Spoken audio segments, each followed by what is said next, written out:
آپ دیکھ رہے ہیں گمٹی چرچ ٹی وی۔ خدا ان کے مقدس پاک کلام میں سے آج کی ہماری تلاوت قرآن عہد نامہ میں سے پیدائش کی کتاب اور اس کا 3 باب اور اس کی 14ویں 15ویں آیت مقدسہ پر ہم خدا ان کے کلام میں سے سنیں گے۔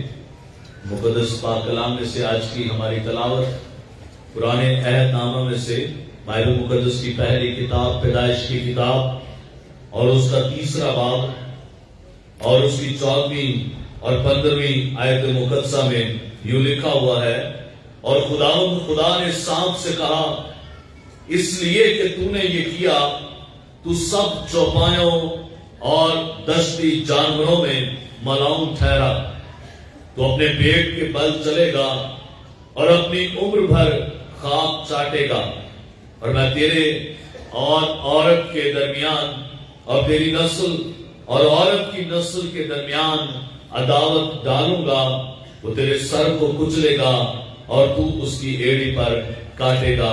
خداوند کا شکر اس کے کلام کے لیے، آمین۔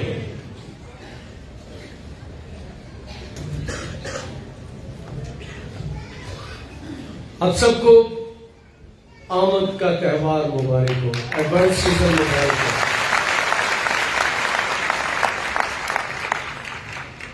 ایک دفعہ کا ذکر ہے کہ میں کسی جگہ پر گیا، شاید مرگ کا موقع تھا، بزرگ بیٹھے ہوئے حقہ پی رہے اور دیکھ رہے کہ پادری آئے، میں نیا پادری بنا تھا اس وقت، میری طرف دیکھ رہے، باتیں کر رہے۔ ایک بابا کہتا، پادری صاحب پتہ دیں کہ سپنوں خدا نے سزا دیتی سی تے کلام چ لکھیا کہ تو ملعون ٹھہرا اور تو اپنے پیٹ کے بل چلے گا۔ پہلے سپ نوں لتاں ہوندیاں سن، کنیاں لتاں ہوندیاں سن؟ میں کہ بابا دا سوال بڑا مشکل ہے۔ میں کہ بابا جی مینوں نہیں پتا، کہنا مینوں پتا ہی اج کل دے پادریاں نوں کچھ نہیں آندا، اس لیے میں نے تیرے تو اس لیے میں منہ پوچھا سی، میں کافی سال پرانی بات تھا، کہ میں اس لیے پوچھا سی، مینوں پتا اج کل دے پادریاں نوں کچھ نہیں آندا۔ میں کہ بابا جی تسی بابا چپ کہ پہلے سپ دیاں 4 لتاں ہوندیاں سی۔ میں کہ بابا جی جھوٹ نہ بولو، کتنے لکھیا سپ دیاں 4 لتاں ہوندیاں؟ میں کہ سپ تے اڈنا ہوندا ہے۔ بابا پریشان ہو گیا۔ میں نے کہا جہاں پر کلام خاموش ہے ہمیں اپنی زبان بند رکھنی چاہیے۔ جتنی ہمیں بات بتائی گئی ہے، یہ بتایا گیا ہے تو سب چوپایوں میں ملعون ٹھہرا اور تو اپنے پیٹ کے بل چلے گا اور اپنی عمر پر خاک چاٹے گا۔ یہاں لکھا، یہ نہیں لکھا کہ اس کی پہلے ٹانگیں تھی یا اس سے پہلے اڑتا تھا۔ میں نے کہا بابا جی سب پہلے اڑتا ہوں سی۔ انہوں نے کہا نہیں کتنے لکھے ہیں؟ میں کہتے یہ کتنے لے گا دیا 4 لتاں؟ میں کہ ہوں بھی علی اڈ والی کئی کہ سب ہوں بھی اڈنے ہوتے ہیں۔ تو بات یہ ہے کہ پہلا گناہ زمین پر نہیں، پہلا گناہ آسمان پر ہوا تھا، اور آسمان پر گناہ یہ ہوا تھا کہ ابلیس نے خدا کے خلاف بغاوت کر دیا، اپنے ساتھ 1 تہائی فرشتوں کو ملا کر اس نے خدا کے خلاف بغاوت کر دی، اور اسی بغاوت کی پاداش میں، خدا کے خلاف نافرمانی کرنے کی پاداش میں اسے زمین پر پھینکا گیا، اور یہ پہلا گناہ تھا جو آسمان پر ہوا۔ زمین پر دوسرا گناہ ہوا جو آدم کے پاس آ کر ابلیس نے کروایا، اور آدم کے پاس آنے سے پہلے وہ ہوا کے پاس گیا اور اسے کہا کہ یہ پھل بڑا پیارا ہے، اسے کھا لے، اور اس طرح دوسرا گناہ نافرمانی کا گناہ ہوا۔ گندم کھانے کا کوئی گناہ نہیں، وہ تو آج بھی ہم کھاتے ہیں۔